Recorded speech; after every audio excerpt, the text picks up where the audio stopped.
Praise the Lord. இன்றைக்கான வசனம், வானத்துக்கும் பூமிக்கும் குறித்திருக்கிற நியமங்களை நான் காவாமல் பகற்காலத்தையும் ராக்காலத்தையும் குறித்து நான் பண்ணின உடன்படிக்கை அற்றுப்போகிறது உண்டானால். வானத்துக்கும் பூமிக்கும் குறித்திருக்கிற நியமங்களை, வானத்துக்கும் பூமிக்கும் என்ன நியமங்களை ஆண்டவர் குறித்து வைத்திருக்கிறார்? பூமியில் உள்ள நாளளவும் விதைப்பும் அறுப்பும் சீதளமும் உஷ்ணமும் கோடை காலமும் மாரிக்காலமும் பகலும் இரவும் ஒழிவதில்லை என்று தம்முடைய உள்ளத்தில் சொன்னார். இவ்வளோ விஷயங்களை ஆண்டவர் அங்க குறித்து வைத்திருக்கிறார். அது ஆண்டவரால் மாத்திரம்தான் முடியும். வேற யாராலும் அதை செய்ய முடியாது. அது இயேசுவால மாத்திரம்தான் முடியும். ஒவ்வொன்றுக்கும் ஒரு நியமங்களை ஆண்டவர் வைத்திருக்கிறார். பகல்னா இப்படிதான் இருக்கணும், இரவுனா இப்படிதான் இருக்கணும், சமுத்திரம்னா இப்படிதான் இருக்கணும், வெட்டாந்தரம்னா இப்படிதான் இருக்கணும், மரம் செடி கொடிகள்னா இப்படிதான் இருக்கணும், வானம்னா இப்படிதான் இருக்கணும், கோள்கள்னா இப்படிதான் இருக்கணும். ஒவ்வொன்றையும், சூரியன்னா இப்படிதான் இருக்கணும், சந்திரன்னா இப்படிதான் இருக்கணும், குளிர்காலம்னா இப்படிதான் இருக்கணும், மழைக்காலம்னா இப்படிதான் இருக்கணும், வெயில் காலம்னா இப்படிதான் இருக்கணும். இதெல்லாம் யோசிச்சு பாருங்களேன். எவ்வளவு நேர்த்தியா ஒவ்வொன்றையும் அருமையா செவ்வையா ஆண்டவர் அதற்கு நியமங்களை வகுத்து வைத்திருக்கிறார்னு பாருங்க.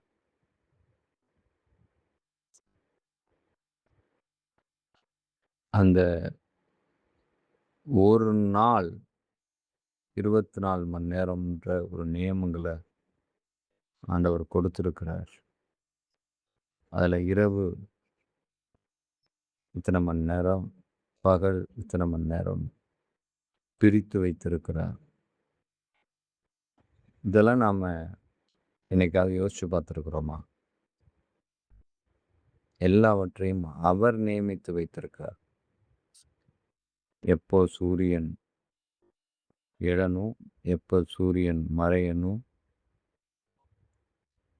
எப்போ சந்திரன் மறையணும், எப்போ சந்திரன் எழணும்னு சொல்லி, இப்படி ஒவ்வொன்றிலும். இப்போ அதிகாலையிலலாம் எந்திரிக்கிறவங்களெல்லாம் கேட்டு பாருங்களேன். இந்த அதிகாலைகளில் குருவிகள் எல்லாம் அதிகமாக சத்தம் போட்டுட்ருக்கு. ஆண்டவர் எல்லாம் துதிச்சுக்கிட்டு இருக்கு. நமக்கு முன்னாடி எந்திரிச்சு அது ஆண்டவரை துதிக்குது.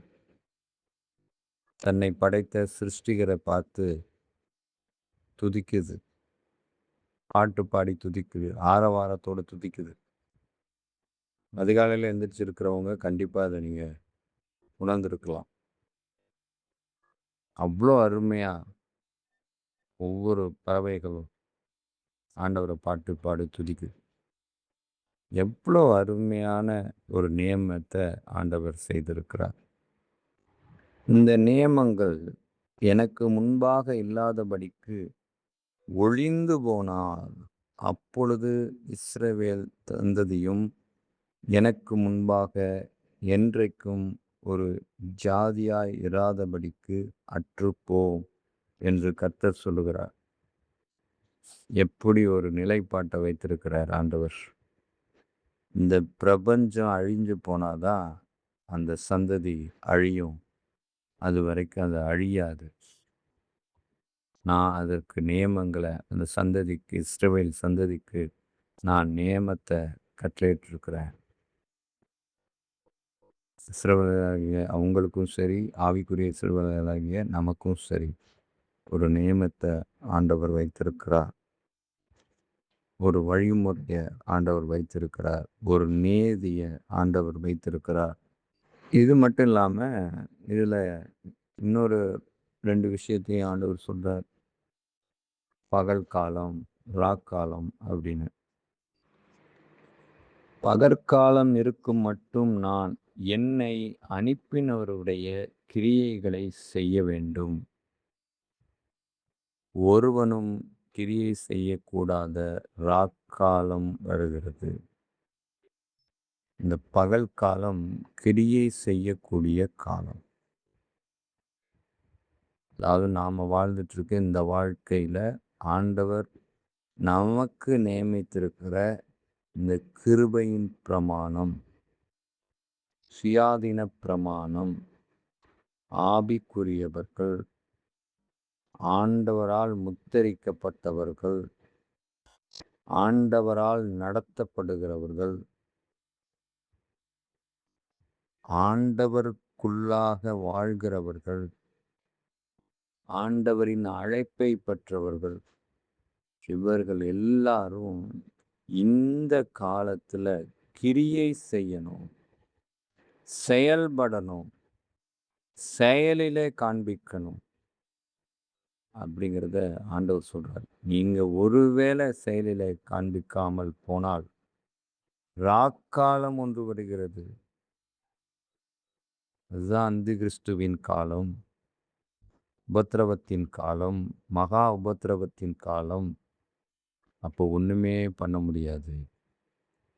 காலம் இருக்கும்போது பகல் காலத்திலேயே கிரியை செய்யுங்க அப்படின்னு ஆண்டவர் நமக்கு தெரியப்படுத்திட்டு இருக்கிறார்.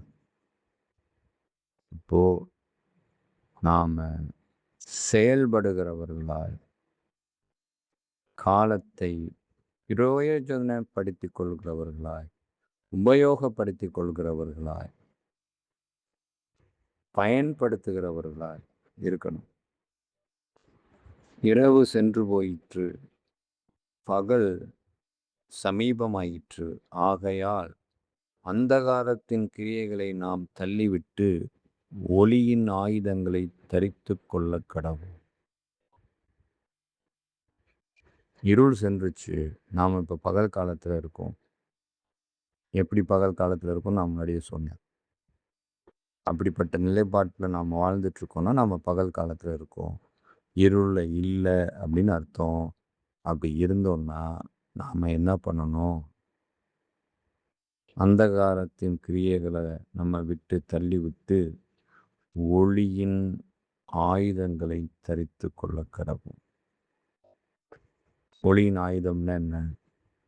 பரிசுத்தம், தாழ்மை, இரக்கம், தேவ அன்பு, நீதி, உண்மை, சத்தியம், இப்படி பல விஷயங்கள் இருக்கு.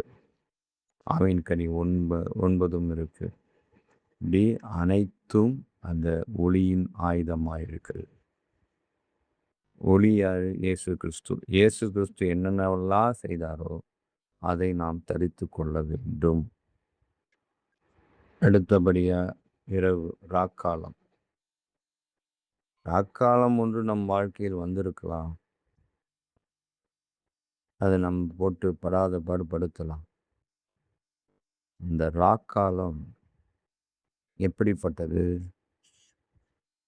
இந்த ராக்காலம் சாயங்காலத்தில் அழுகை தங்கும், விடியற் காலத்தில் களிப்பு உண்டாகும்.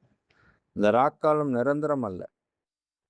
யாருக்கு நிரந்தரம்னா ஒளியினிடத்துல வராதவர்களுக்கு, பகலை சுதந்திரிக்காதவர்களுக்கு, பகலை ஆளாதவர்களுக்கு, பகலை ஏற்றுக்கொள்ளாதவர்களுக்கு தான் அந்த ராக்காலம் தொடரும்.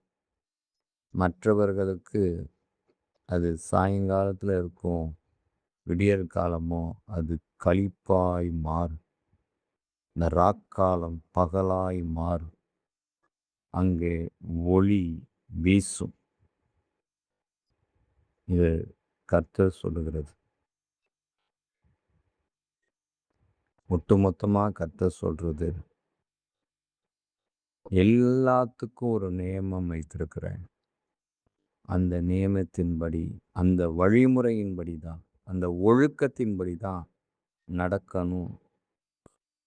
அப்படி நடக்கும்போது தான் அதை நாம் மேற்கொள்ள முடியும். அதிலிருந்து நாம் விடுவிக்கப்பட முடியும். அதை கடைபிடிக்கும்போது, இந்த ஒழுக்கத்தில் நடக்கும்போது, அது இந்த பிரபஞ்சம் அழியும் வரைக்கும் அற்றுப்போகாது. அதாவது இங்கே வாழ்கிற வாழ்க்கையில பிரபஞ்சம் அழியும் வரையும் அற்றுப்போகாது. அது நீடித்து நிலைத்திருக்கும். காரணம், நாம் ஒளியின் ஆயுதத்தை தரித்துக் கொள்கிறோம். காதுள்ளவர்கள் கேட்கக் கடவர்கள். ஆமென்.